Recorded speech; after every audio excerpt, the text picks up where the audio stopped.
Oi, meu aluno querido, você sabe o que é uma oração coordenada sindética adversativa? Vai aprender nesta aula. Olha só, eu sou o professor Pablo Jamil, seu professor de língua portuguesa aqui no YouTube, e hoje eu vou te ensinar esse tipo de oração. Nós estamos numa série sobre as orações coordenadas, numa série sobre período composto, então se você perdeu as aulas sobre orações coordenadas assindéticas e sindéticas aditivas, pode assistir aqui no canal. Hoje eu vou falar sobre as orações coordenadas sindéticas adversativas.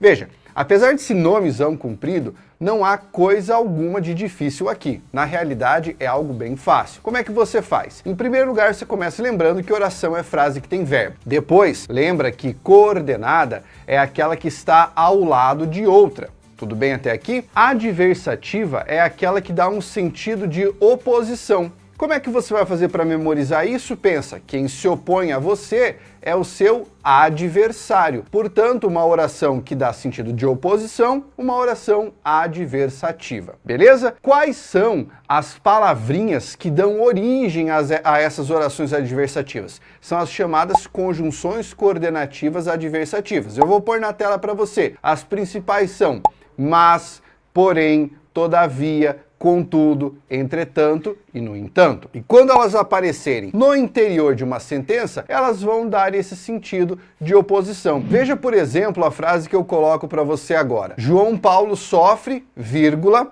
mas tenta resistir. A primeira coisa que eu quero que você note é que essa vírgula que está aí antes do mas é obrigatória. Então aqui já vai uma dica de pontuação. Vírgula obrigatória porque você está mudando o direcionamento discursivo. João Paulo sofre, a primeira oração, não apresenta conjunções. Então é chamada de oração coordenada sem síndeto, como é o nome? Assindética. Oração porque é frase que tem verbo, coordenada porque está ao lado de outra, assindética porque não apresenta conjunção. Agora, depois da vírgula, tem mas tenta resistir. Você tem verbo ali? Tem.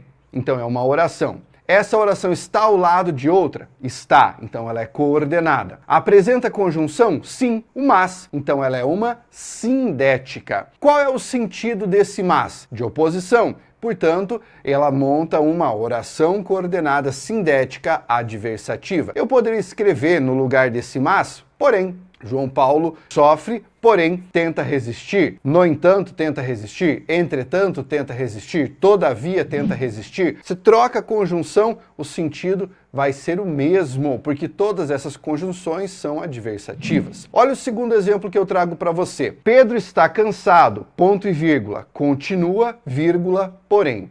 Onde foi que eu coloquei a conjunção? No fim da frase. Você notou que eu desloquei a conjunção? Isso pode acontecer. Quando isso acontecer, em vez de você colocar apenas uma vírgula, você vai adotar o seguinte procedimento. Na separação entre as duas orações, você vai colocar um ponto e vírgula. Ótimo?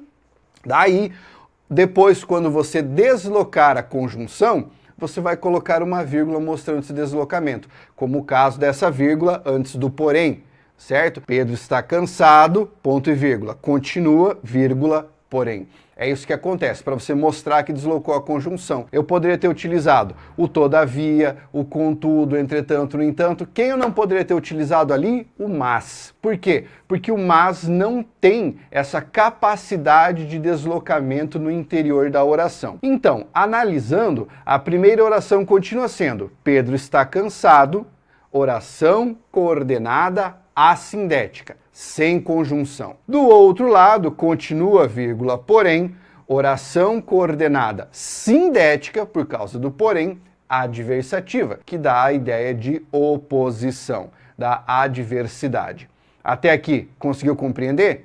Ótimo! As adversativas caem muito em provas, então eu sugiro que você memorize essas conjunções. É importantíssimo para você entender. E agora eu quero saber se você curtiu essa aula. Como é que você vai me mostrar isso? Deixando um comentário aqui embaixo. Você vai deixar um comentário escrevendo curti, tô curtindo, vou mandar para os meus amigos, uma coisa nesse sentido, certo? E se você quiser estudar comigo, basta você entrar no www.pablojamilk.com.br e fazer a sua inscrição no Método Jamilk, o meu curso de língua portuguesa que começa do zero, vai até o infinito e além. Não se esqueça de deixar o seu like, fazer a sua inscrição e, é lógico, assistir ao próximo vídeo que já vai aparecer aí para você. Um grande abraço, até a próxima! Força, guerreiro!